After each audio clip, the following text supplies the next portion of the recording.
ராசிபுரம் தொகுதிக்கு வருகை தந்து உங்களை எல்லாம் சந்திச்சு உதயசூரிய சின்னத்துல மதிவேந்தன் அவர்களுக்கு நீங்க வாக்களிக்கணும்னு நான் வந்தது உங்களை எல்லாம் கேட்கறதுக்கு, எல்லாம் உதயசூரிய சின்னத்துல வாக்களிச்சிருக்கேன்னு கேட்கறதுக்காக வந்தேன். ஆனா இங்க வந்து பார்த்ததுக்கு கூட தெரியவே நீங்க எல்லாம் ஏற்கனவே முடிவெடுத்து வச்சுட்டீங்க. முடிவெடுத்தீங்களா? வெற்றி கொடுத்தியா? ராசிபுரம் வெற்றி கொடுத்தியா? மதிவேந்தன் வெற்றி கொடுத்தியா? எந்த சின்னம் கையை காட்டி சொல்லி என்ன சின்னம்? உதயசூரிய சின்னத்துல வாக்களிச்சு போன சட்டமன்ற தேர்தலுக்கு வந்தேன். போன முறை 2000 வாக்கு வித்தியாசத்துல ஜெயிக்க வச்சு மதிவேந்தனை சட்டமன்றத்துக்கு அனுப்பிச்சீங்க. நம்முடைய தலைவர் உங்களுடைய சட்டமன்ற உறுப்பினர் அமைச்சராக்கி அழகு பார்த்தாரு. இந்த முறை நான் உங்ககிட்ட கேட்டுக்கொள்வதெல்லாம் குறைந்தது 50,000 வாக்கு வித்தியாசத்துல மதிவேந்தன் அவர்களை வச்சு அனுப்புங்க. சரிங்களா? நாமக்கல் நுழையும் போது பாதி வெற்றியோடு தான் நான் நடந்திருக்கிறேன். போட்டோ நான் வச்சிருக்கிறேன். ஒரு 5 நிமிஷம் பேசிட்டு போட்டோ காட்டு. அமைதியா இருக்கு. இருந்தாலும் எடப்பாடி பழனிசாமியை இந்த அளவுக்கு நீங்க டேமேஜ் பண்ணக்கூடாது. நான் தான் ரொம்ப டேமேஜ் பண்ணது சார். என்னை விட நீங்க அதிகமா நாடாளுமன்றத்துல அந்த டீலிமிட்டேஷன் மசோதா தோற்கடிக்கப்பட்டிருக்கு. அதற்கு முழுவதுமே அந்த வெற்றிக்கு முழு காரணம் நம்முடைய தலைவர், நம்முடைய திராவிட முன்னேற்ற கழகம் தான் அந்த வெற்றிக்கு காரணம். அதனாலதான் பாதி வெற்றின்னு சொல்றேன். எப்ப தெரியுமா முழு வெற்றி சொல்ல போறோம்?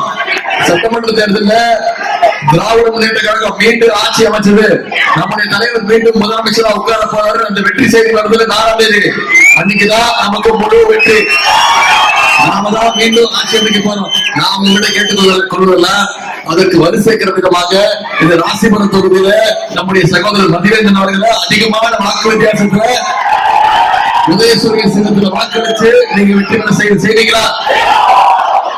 மதிவேந்தன் உங்ககிட்ட தான் அறிமுகப்படுத்த வேண்டிய அவசியம் இல்லை. மொத்த பேருக்கு தெரிஞ்சவர் தான், எல்லோருக்கும் அறிமுகமானவர் தான் திரு மதிவேந்தன் அவர்கள்.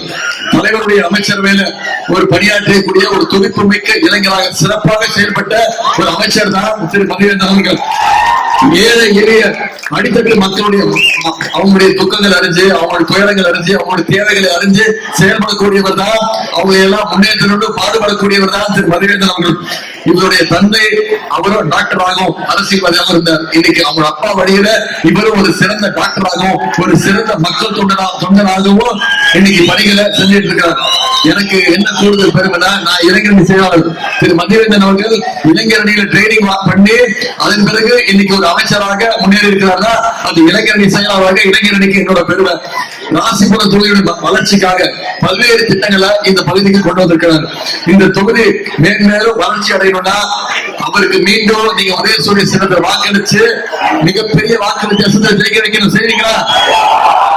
அவர் கூட்டிட்டு இருக்கல மீண்டும் உதயசூரிய சின்னத்துக்கு வாக்களிக்கணும்னு கேட்கிறேன்ல, எந்த உரிமையில கேட்கிறேன்? ஏன்னா இந்த 5 வருஷம் அவர் உங்களுக்காக நிறைய திட்டங்களை கொண்டு வந்திருக்கிறார். என்ன திட்டங்கள் கொண்டு வந்திருக்கிறாரு? சில திட்டங்களை மட்டும் நீங்க நினைவுபடுத்த விரும்புறேன். இந்த தொகுதி மக்களுக்காக 860 கோடி ரூபாய் மதிப்பீட்டுல கூட்டு குடிநீர் திட்ட பணிகள் அவருடைய முயற்சியில் வந்தது. நாட்டின் விடுதலைக்கு பிறகு முதல் முறையாக போதமலையில மலைவாழ் மக்களுக்கு 140 கோடி ரூபாய் மதிப்பீட்டுல புதிய மலைப்பாதை அமைத்துக் கொடுத்தது யாரு? உங்களுடைய அமைச்சர் அவர்கள். ராசிபுரம் நகராட்சியில 53 கோடி ரூபாய் மதிப்பீட்டுல அரசு மருத்துவமனைக்கு புதிய கட்டிடம், 41 கோடி ரூபாய் மதிப்பீட்டுல புதிய டைடல் பார்க். ராசிபுரம் வட்டத்துல 8 கோடி ரூபாய் மதிப்பீட்டுல கல்லூரி மாணவர்களுக்கு ஹாஸ்டல் கட்டிடம். நகராட்சியில 6 கோடி ரூபாய் மதிப்பீட்டுல ஒரு புதிய ஷாப்பிங் காம்ப்ளெக்ஸ். நகராட்சியில 3 கோடி ரூபாய் மதிப்பீட்டுல கழிவுநீர் சுத்திகரிப்பு நிலையம். பட்டணம் பேரூராட்சியில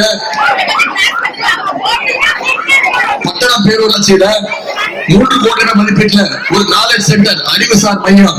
நாரைக்கிணறு பகுதியில பல தலைமுறை கோரிக்கையாக இருந்த விவசாய நிலத்துக்கான பட்டாவுக்கு முதலமைச்சருக்கு கோரிக்கை வச்சாங்க. நம்முடைய அமைச்சர் அவர்கள் இன்னைக்கு 1500 விவசாயிகளுக்கு பட்டாக்களை வாங்கி கொடுத்திருக்கிறார். இவ்வளவு திட்டங்களையும் செஞ்சு முடிச்சிருக்கா இன்னைக்கு உங்களை எல்லாம் உரிமையோடு சந்திக்க வந்திருக்கிறார். மதிவேந்தனுக்கு உதயசூரிய சின்னத்துல வாக்களிச்சு மிகப்பெரிய வெற்றி தெரிவித்து செய்வீங்களா? சில வாக்குறுதிகள் நம்ம தலைவர் வாக்குறுதி கொடுத்திருக்கிறாங்க.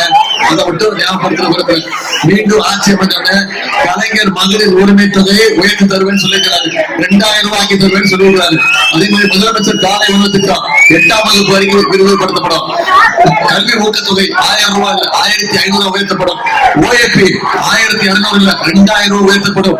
அடுத்த 5 வருஷத்துல 10 லட்சம் கலைஞர் கனவு இல்லம் கட்டப்பட்டு யார் யாருக்கெல்லாம் வீடு இல்லையோ அத்தனை பேருக்கும் கலைஞர் கனவு இல்லம் கட்டப்படுவது முதலமைச்சர் வாக்குறுதி கொடுத்திருக்கிறாங்க. இப்படி பல்வேறு வாக்குறுதிகள் கொடுத்திருக்கிறோம்.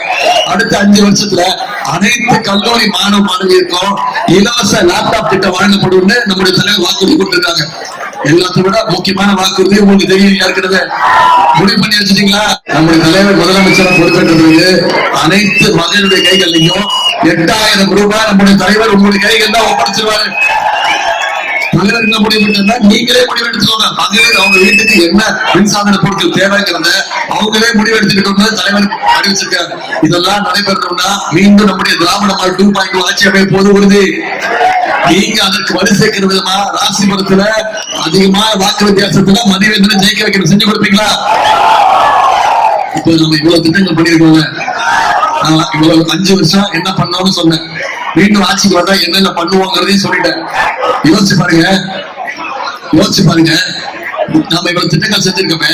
ஒன்றிய பாஜக அரசு எந்த விதத்திலேயாவது தமிழ்நாட்டுக்கு துணையா இருக்கா? நமக்கு அந்த திட்டங்களை கொடுக்குறாங்களா? நம்ம கேட்கிற நிதியை கொடுக்குறாங்களா? போன பட்ஜெட்ல ஒன்றிய அரசுடைய பட்ஜெட்ல தமிழ்நாட்டுக்கு எந்த திட்டமும் இல்ல. தமிழ்நாடுல பேரே இல்ல பட்ஜெட்ல. இப்படி தொடர்ந்து தமிழ்நாட்டை புறக்கணிக்கக்கூடிய ஒன்றிய பாஜகவை நாம புறக்கணிக்க வேண்டிய நேரம் தான் வர சட்டமன்ற தேர்தல். இப்ப சமீபத்துல நேற்று எல்லா நியூஸ்ல பாத்திருப்பீங்க, தொலைக்காட்சியில பாத்திருப்பீங்க. டீலிமிட்டேஷன் கொண்டு வர முயற்சி பண்ணாங்க. பாத்தீங்களா? தொகுதி மறு வரையறை 39 தொகுதிகளை குறைக்கிறதுக்கான முயற்சியில் ஈடுபட்டாங்க. அது நம்முடைய முதலமைச்சர், நம்முடைய தலைவர் தான் இந்தியாவிலேயே முதல் முதலமைச்சர், எதிர்த்த முதலமைச்சர் நம்முடைய முதலமைச்சர் தான். இன்னைக்கு அதுல நாம வெற்றி கண்டிருக்கோம். அது பாதி வெற்றி தான். முழு வெற்றி அடையணும்னா வர சட்டமன்ற தேர்தல மிகப்பெரிய வெற்றி அடையணும். இப்படி நம்முடைய மாநில உரிமைகள் எல்லாம் படிக்கப்படும் போது நம்முடைய முதலமைச்சர், நம்முடைய தலைவர் குரல் கொடுக்கிறாருல ஒன்றிய அரசு எதிர்த்து. ஆனா எதிர்கட்சி தலைவர் என்ன பண்றாரு? வாங்க திறக்கிறாரு. நீங்க எல்லாம் முரட்டு பக்தர்கள் பார்த்திருப்பீங்க, முரட்டு தொண்டர்கள் பார்த்திருப்பீங்க. ஒரு 1ஆம் நம்பர் முரட்டு அடிமையை பார்த்திருக்கீங்களா? யார் இந்த முரட்டு அடிமை? பாருங்களா, அவர் பேர் நான் சொல்ல, நீங்க தான் சொன்னீங்க. ஏன்னா அவர் என்னதான் திட்டுவாரு, என்ன பண்ணா திட்டுறாருமா, கெட்ட வார்த்தை மட்டும் தான் பயன்படுத்தல.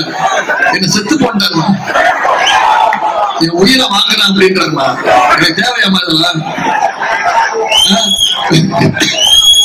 என்ன தெரியுமா சொல்றாரு? உதயநிதிக்கு என்ன அனுபவமே கிடையாது. உதயநிதிக்கு என்ன அனுபவம் இருக்கு? ஏன் இப்படிலாம் பேசுறாரு? என்ன அனுபவமே கிடையாது அப்படின்ட்டாரு. நான் சொல்லிட்டேன், ஆமா எனக்கு எந்த அனுபவம் கிடையாது, உங்களுக்கு இருக்கக்கூடிய அனுபவம் எல்லாம் கிடையாது, குறிப்பா இந்த அனுபவம் எனக்கு கிடையாது அப்படின்னு. இந்த அனுபவம் எனக்கு கிடையாது. பதவிக்காக பொறுப்புக்காக போய் யார் காலையும் பிடிக்கிறது தொங்குற அனுபவம் எனக்கு கிடையாது. சொல்லி கொடுத்தத பயப்படுற அனுபவம் எனக்கு கிடையாது. இதைத்தான் சொன்னேன். இதுக்குதான் எனக்கு என்ன பண்ணு திட்டுறாரு. இந்த போட்டோ ஆசை ஆசையா கேட்கறது நீங்க, நானும் ஆணவ கோவில் காட்டிடுறேன். ஆனா திட்டு வாங்குறது நானு. நம்ம தலைவர் மீண்டும் மீண்டும் சொல்றது ஒன்னே ஒண்ணுதான், இந்த சட்டமன்ற தேர்தல் டெல்லி அணி வெர்சஸ் தமிழ்நாடு அணி. டெல்லி அணிய நாம தோக்கடிக்கணும், தமிழ்நாடு அணி நாம ஜெயிச்சு காட்டணும். செஞ்சு காட்டோமா? வெற்றி உறுதியா? இன்னைக்கு தேதி 18. இன்னைக்கு தேதி 18 தானே? அதெல்லாம் உனக்கு தெரியுமா? நானும் வேட்பாளர், நானும் இந்த தேர்தல் நிக்கிறேன், நானும் இந்த தேர்தல போட்டி போடுறேன். எனக்கு அப்பப்போ ஞாபகப்படுத்துங்க, நான் எங்க நிக்கிறேன் தெரியுமா? சென்னையில சேப்பாக்க திருவள்ளுவர் தொகுதியில் நிக்கிறேன். என் தொகுதிக்கே நான் இன்னும் போல. நான் சென்னையில இருந்து கிளம்பி 10 நாள் ஆச்சு. நான் இன்னைக்கு போறேன்னா எங்க அம்மா என்ன மறந்துடுவாங்க, அதனால இன்னைக்கு போறேன். நான் என் தொகுதிக்கு போகாம இங்க ராசிபுரத்துக்கு வந்து மதிவேந்தனுக்கு உதயசூரிய சின்னத்துல வாக்களிங்கன்னு கேட்கறதில்ல. ஏன் கேட்கிறேன்? ஏன்னா எனக்கு என் வெற்றியை விட மிக மிக முக்கியம் சகோதரர் மதிவேந்தன் அவருடைய வெற்றி. சேப்பாக்கம் திருவல்லிக்கேணி தொகுதி வெற்றியை விட அதிகமான வெற்றியை நீங்க ராசிபுரம் தொகுதியில அதிகமான வாக்கு வித்தியாசத்துல மதிவேந்தனை ஜெயிக்க வைக்க செய்தீங்களா? இன்னைக்கு தேதி 18, 23ஆம் தேதி தேர்தல், இன்னும் 4 நாட்கள் இருக்கு. வாக்கு பெட்டியில இதே எழுச்சியோடு இதே உணர்வோடு அடுத்த 4 நாட்கள் நீங்க அத்தனை பேர் உதயசூரிய சின்னத்துல வாக்களிக்க முடிவு பண்ணீங்களா? அது நிச்சயமா நான் உங்ககிட்ட கேட்டுக்கொள்வதுனா உங்க ஒரு வாக்கும் 10 வாக்கா 50 வாக்கா பெருகணும். நீங்க ஒவ்வொருத்தரும் பிரச்சாரம் பண்ணணும். உதயநிதி வந்தாரு, போட்டோ காட்டினாரு, வாக்குறுதிகள் சொன்னாரு, சாதனைகள் சொன்னாரு அப்படின்னு கலைஞ்சு போயிடக்கூடாது. அடுத்த 4 நாட்கள் நீங்க களத்துல இறங்கி நீங்க ஒவ்வொருத்தரும் யாரை பார்த்தாலும் பிரச்சாரம் பண்ணுங்க. சொல்லுங்க, 5 வருஷம் எங்க தலைவர் இப்பெல்லாம் பண்ணாரு, திராவிட மாடல் 2.0 ஆட்சியில இவ்வளவு திட்டங்கள் கொடுத்திருக்கிறோம், மீண்டும் ஜெயிச்சு வந்தா இதெல்லாம் செய்வோம். எல்லாத்தை விட முக்கியம், அடிமை கூட்டத்தையும் சங்கி கூட்டத்தையும் தமிழ்நாட்டுக்குள்ள நுழைய விடக்கூடாது.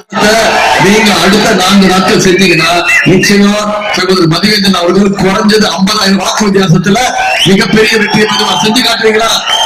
இதெல்லாம் அன்போடு கேட்கிறேன், பண்போடு கேட்கிறேன், பாசத்தோடு கேட்கிறேன், உரிமையோடு கேட்கிறேன், உங்க வீட்டு பிள்ளையாக இருந்து கேட்கிறேன், இன்னும் பெருமையா சொல்லணும்னா தலைவருடைய மகனாக இருந்து கேட்கிறேன், முத்தமிழக டாக்டர் கலைஞருடைய பேரனாக இருந்து கேட்கிறேன். உதயசூரிய சின்னத்தில் மதிவேந்தனுக்கு வாக்களிச்சு அதிகமான வாக்கு வித்தியாசத்தில் ஜெயிக்கிறீங்க. உங்களுடைய சட்டமன்ற உறுப்பினராக நிச்சயம் உங்களுக்கு தொகுதிக்கு என்னென்ன தேவையோ அனைத்தையும் செஞ்சு கொடுப்பார். உங்களுடைய அன்புக்கு வரவேற்புக்கு நன்றி நன்றி நன்றி.